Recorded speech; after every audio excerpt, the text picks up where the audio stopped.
What's up? Good morning, guys. We're about to get this truck started up.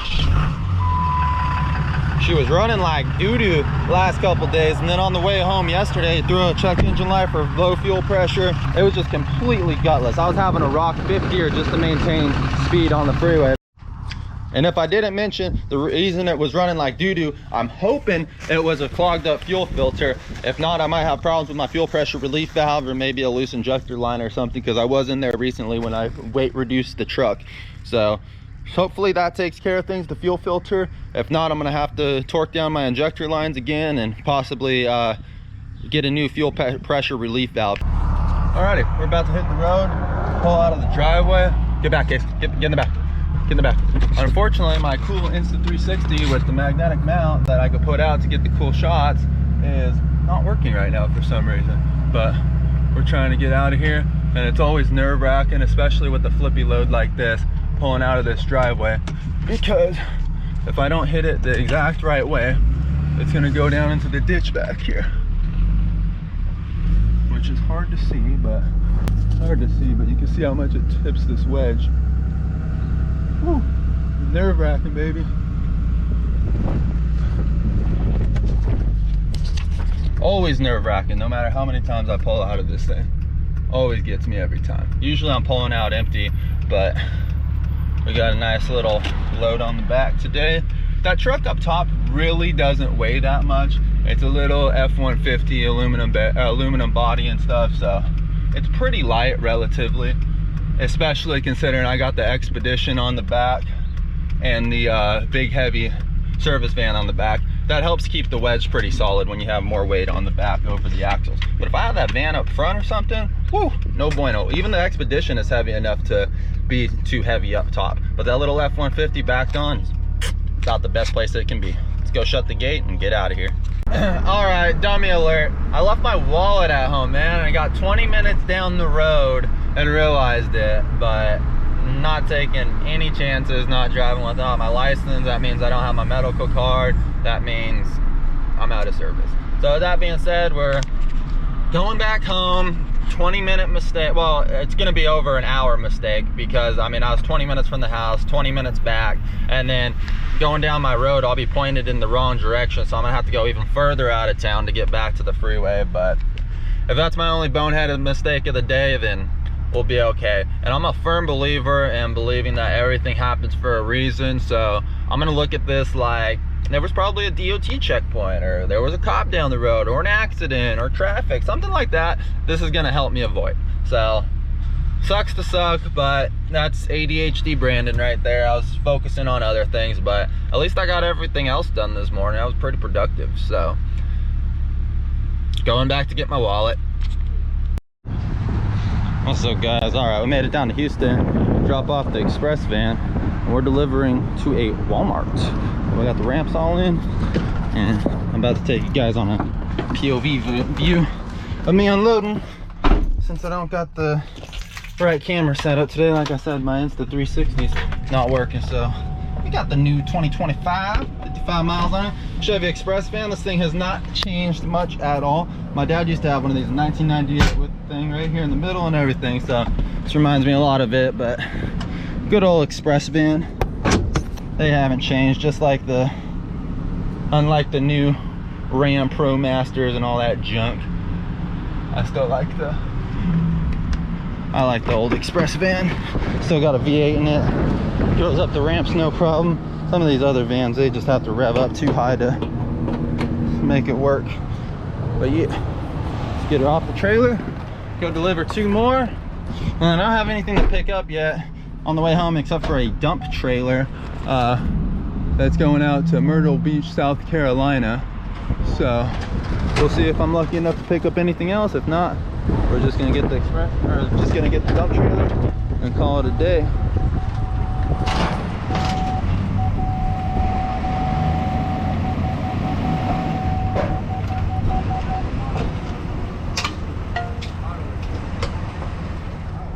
On her off.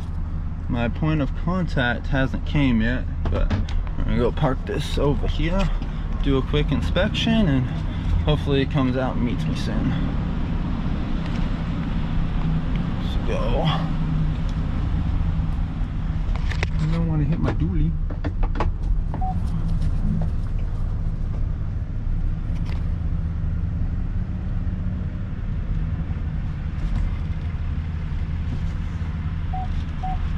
They're backed in there, but not too far where I can't walk around and do an inspection. So, takes pictures, do an inspection, get it signed off, and we're out of here. All right, we got the express van delivered. They took it. We got these two to deliver here in Houston on the way home. Shout out to whoever commented on my last video telling me that I need to move the vehicles down because it's gonna flip the wedge. Yes, you're not wrong. However, I am the wedge king for a reason, and we'll be just fine. I know who, what, when, where, and why, how not to flip a wedge. So, wish me luck. So leaving those two cars up on top of my trailer, that truck and that Expedition, it's not the end of the world. You just gotta be smooth with everything that you do and drive. Like, we're still doing 60. We can cruise down the interstate, no problem with it. It is a little bit noticeably more it's noticeably more bumpier since we have all the weight up on the front of the truck now. Like, I'd hate to scale my truck right now, but we're probably close to 15 or 16,000 pounds gross on the truck beforehand, which is way overloaded for a 3500. Those are 4500 numbers. But right now we're probably close to the same. I mean, that truck up top weighs 5,500, and then the one, that Expedition, probably outweighs that truck a little bit. So it's probably closer to 6,000 pounds, the Expedition, but got 11,500 pounds worth of vehicles pressing down on top of the truck and trailer. Truck already weighs 9,000 pounds on its own. A trailer weighs about 8. I know I haven't weighed the truck and trailer separately, but I do know my truck and my trailer, when it's empty with a full load of fuel in the transfer tank, 100 gallons, my truck weighs in at 17,000. Truck and trailer weighs in at 17,500. So if we got 11,000 pounds worth of vehicles on top, we're probably around like 28,000 gross right now. And since they're loaded so far forward, I wouldn't even guess that the trailer axle sees 10,000 pounds of that. So we may be closer to 18,000 pounds on the truck right now. I kind of doubt that. We're probably closer to that 16,000 pound mark, but we're definitely loaded up way heavy on the truck right now, and it shows. Like, it is, like I said, noticeably more bumpy and jerky, but ain't no thing. I pretty much always overloaded on my truck. This truck has a gross vehicle weight of 12,200 pounds. So with that being said, like, with this wedge combination, like, I'm always overloaded on the truck, but it rides better the more you load it up. And with that express van on the back, the setup rode butter smooth. So all good to go. Hit some traffic, so I'm gonna get off the camera and we'll see you at delivery. There's Houston. And so you got to be extremely careful on overpasses like this when you're hauling a wedge anyways. But freeway connectors, off ramps, things of that nature, any turns, when you pull up to a red light and take a turn, you have to slow down very slow, especially when you're loaded how I am right now. So we just drove through these nice and smooth. The posted speed limit was 35. Our recommended speed limit was 35 for this turn. So just roll through nice and slow. Be smooth on the wheel. If you're gonna drive a wedge and you want to keep the shiny side up, you just, everything, take it easy. Like, if you see anything on the road, or if there's an accident, someone trying to merge in on you, you have to hold your lane. You cannot swerve for anything with a wedge. You will flip. You cannot take turns fast, nothing. So that's a little advice from the wedge king right there. Guy up there in a Ferrari. Yes, I know it's a Corvette, but in my opinion, the Corvettes died in 2018, 2020. Whatever year they switched to that new body style mid-engine Corvette, it is no longer a Corvette in my opinion. It is a Ferrari, and I stand by that. So like turns like this, you just gotta pretty much crawl through them.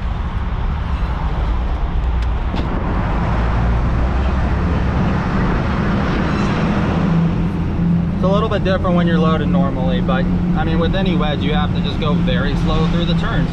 So whenever you see a wedge flipped, you're always gonna see a few things in common. You're gonna see a turn at a red light like that. You're gonna see an off ramp or some sort of freeway connector. They only flip on turns, all right? They're not just gonna flip from normal driving, and they just flip from turns or drivers overreacting. Ooh, whoa, whoa, whoa, whoa. I need you to go, please. Thank you, sir, for recognizing. A lot of people just freeze up and panic in situations like that. Getting close to the stop sign, that's another thing. If you're putting vehicles up on the kickers or have extra long kickers like I did, I cut off about 3 feet of those kickers so that I was able to tow it with my semi. But at any rate, you always just need to be careful with the wedge. Always look what you're doing, and yeah. We've got a shirtless Asian in the road. Perfect. He might be a Mexican. Happy Cinco de Mayo, brother. Still in catalytic converters.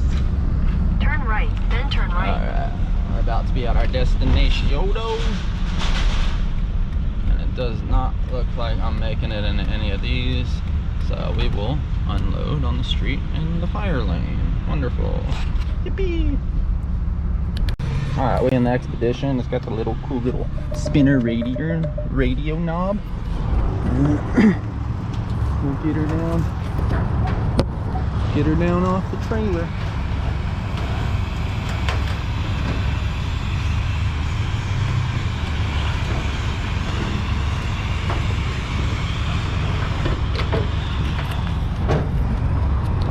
These kickers get in the way so much.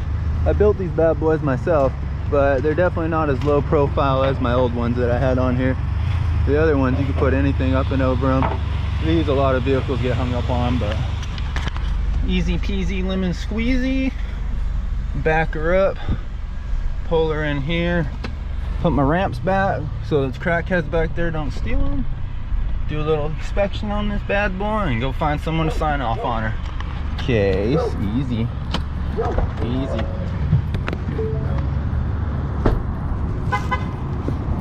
He's friendly, just a little crazy. Okay, knock it off.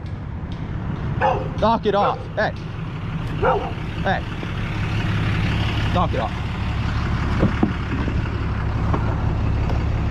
You're losing your window. Knock it off. Not a chance. Not a chance. Alright, let's put our ramps away and finish this off. I think I'm doing a little welding over there. Nice.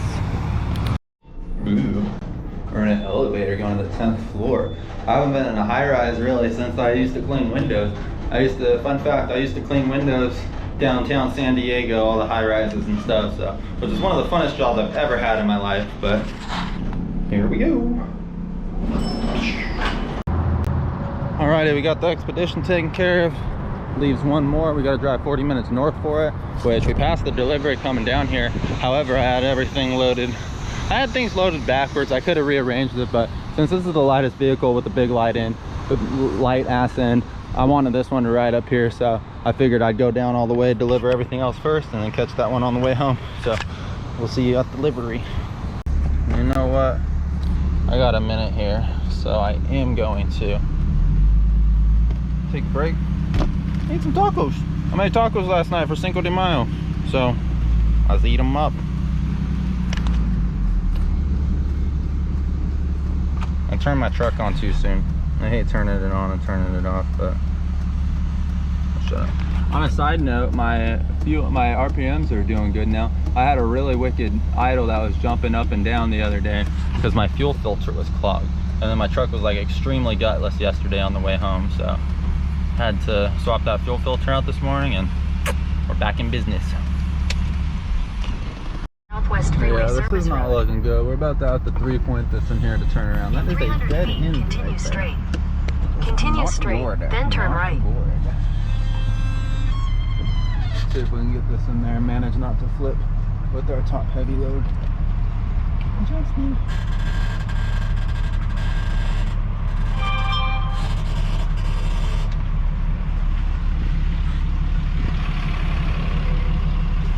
Pretty tight. This is tight. And there's a Tesla back there. So Head east on Wild Indigo Street. I really don't want to hit the Tesla.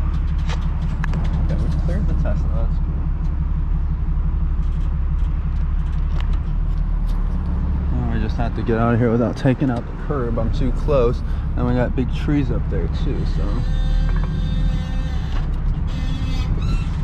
Head north towards Southwest Freeway Service Road.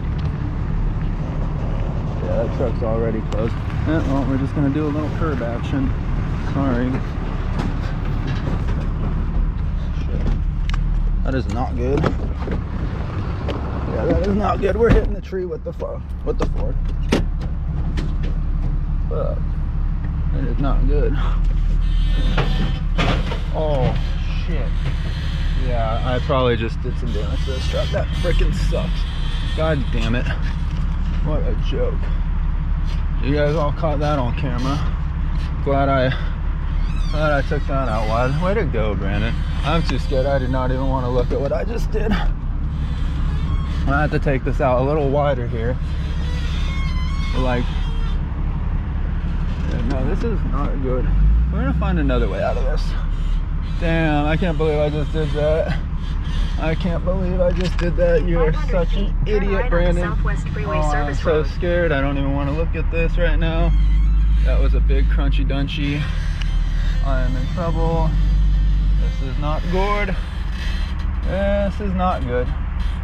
This is not good on any level. I am so scared to go look at this right now. God dang it.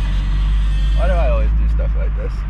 JK, this is the first time I've ever hit a tree or anything. But that damn dead end, man.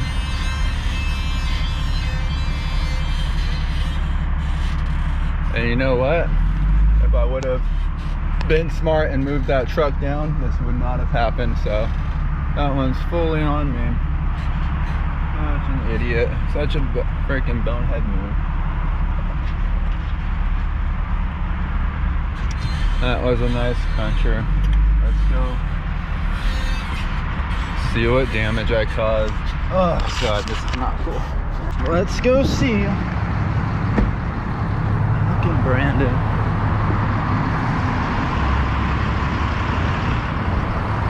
Wow. I didn't damage it. Wow. I got so lucky. Oh my god. How did I get so lucky right now?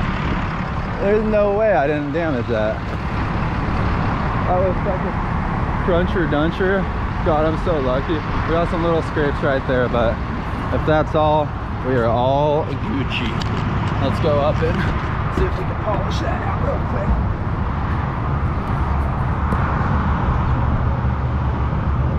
Ooh! How lucky did I get? We put a little scrape in her. Not the end of the world. I could polish that out real quick. Thank God it didn't damage. Didn't really damage it. This could all be polished out. Right on. Good shit. Good shit. No body damage. Wah! Let's polish that out real quick, Mr. Stink. I'm using baby wipes to scuff this out. And believe it or not, it's actually working. Unbelievable, because I don't have a towel or anything on me. A microfiber, like a towel with a little roughness to it, would easily get this out, but looks like it's baby wipes for the win for right now. Little elbow grease, and we'll act like this never happened.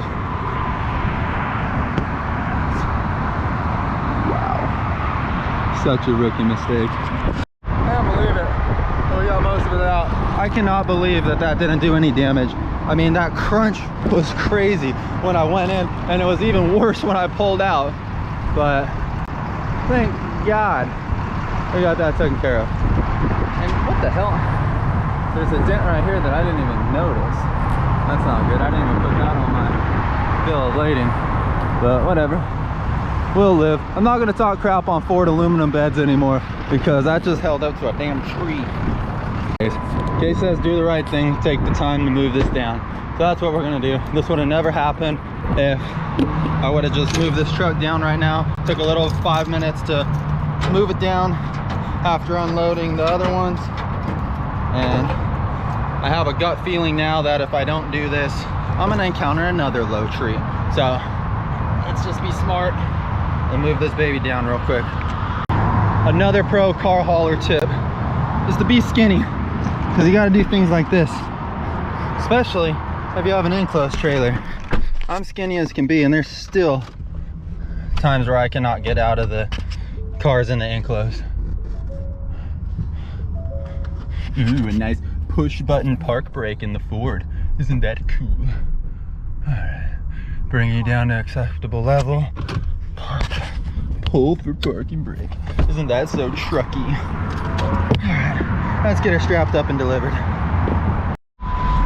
Whew, Okay, I am so relieved. That was so close to an insurance claim right there. I for sure thought I just tore the side of this truck off or the bed or something. But shout out to baby wipes.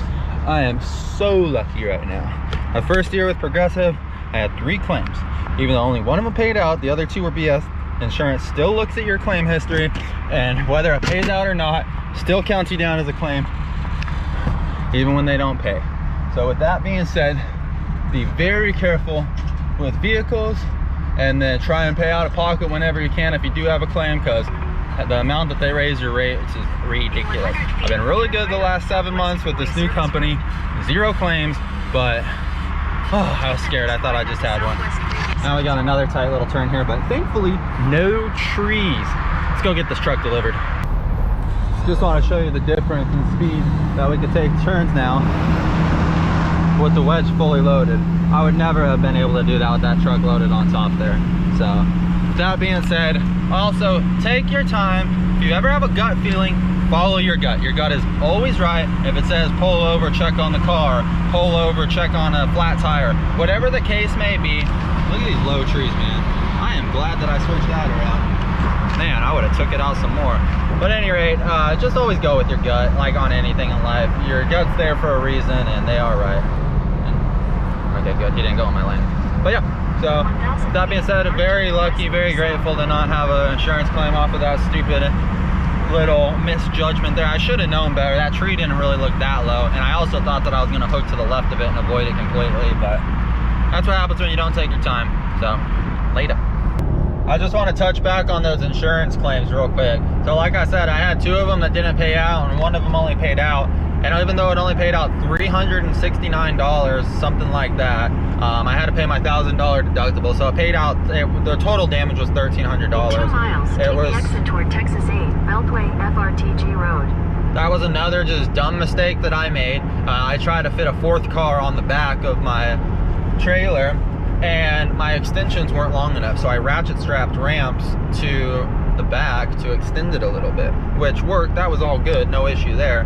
However, when I ratchet strapped I have my kickers, the aluminum ramps, and then I put the handle for the ratchet strap on top of the ramps. I should have put it on the bottom. So with that being said, there was only about 3 or 4, maybe not even that, maybe like 2 inches of clearance from the top of the car, or the bottom of the car, to my ratchet strap handles. And when that car got to bouncing on the back of my trailer like they do, the way back of the trailer is the most bounciest spot on this wedge. So when it got to bouncing, that car came down and smashed itself on the ratchet handles, messing up the bottom skirts of the car.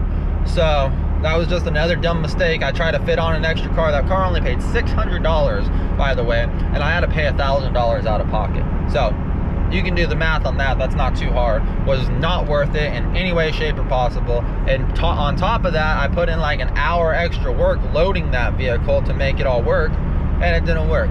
So nowadays, I will never put aluminum ramp extensions on the back. If it doesn't fit, it doesn't ship. So the other 2 claims were just dumb claims where the person claimed that I did damage on the car, and then showed them pictures of the bill of lading, and it was already there on pickup. However, with that being said,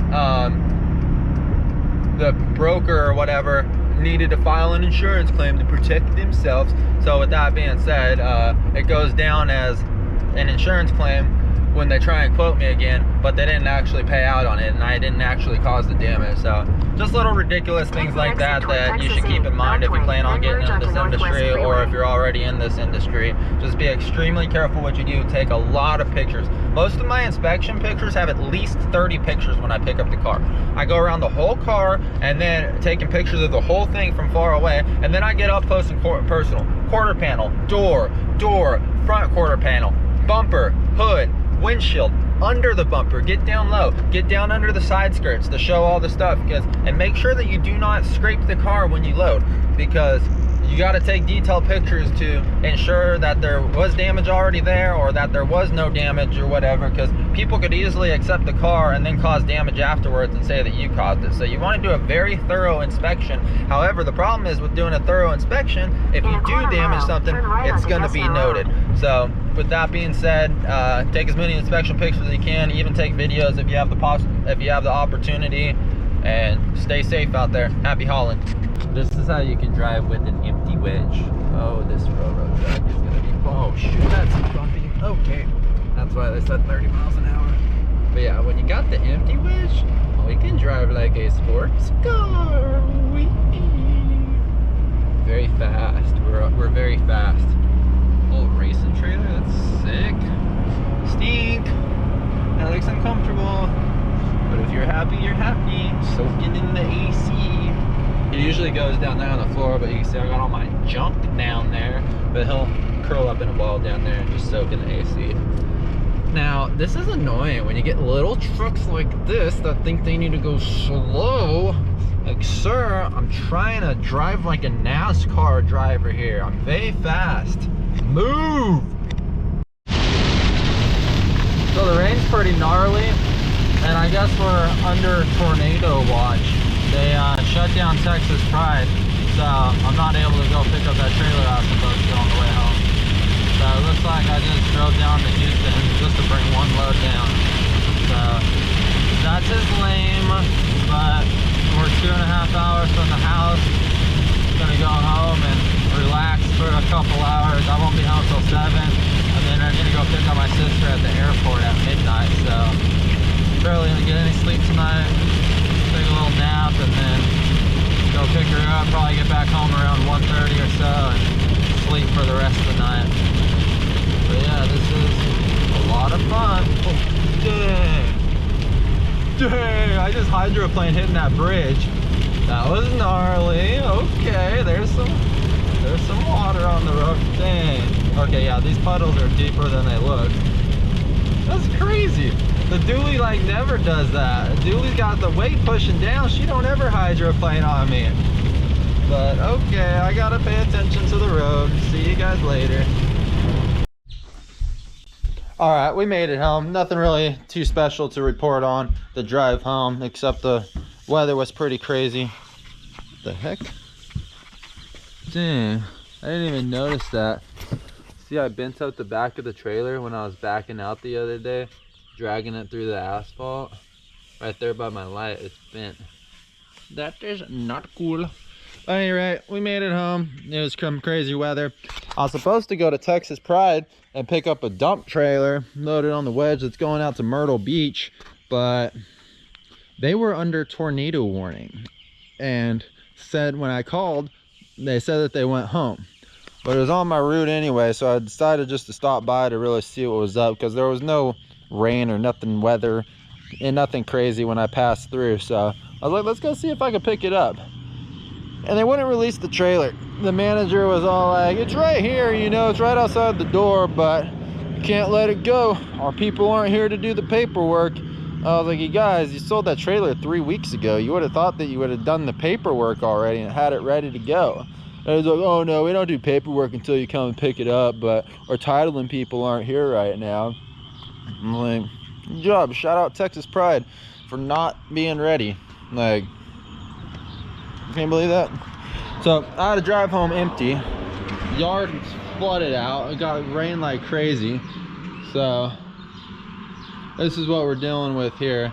But anyway, I gotta go back in the morning and pick up that trailer. It's an hour and a half away from the house, so I had to drive an hour and a half home, and I'm gonna have to drive an hour and a half back there in the morning and back up here an hour and a half. So I mean, I was already coming home anyway, so we won't count that. But tomorrow I'm gonna have to drive an hour and a half there and an hour and a half back up to Dallas, 2 hours back up to Dallas in order to make that work. So they better be ready to pay some more money, that's for sure. But shaking my head. But yeah, that was today. It was still a pretty good day though. Had a good load going down, nothing coming home. But if you average it out there and back, driving home empty, I still made $2.30 a mile. So can't really complain about that. Not the best day, but not a bad day.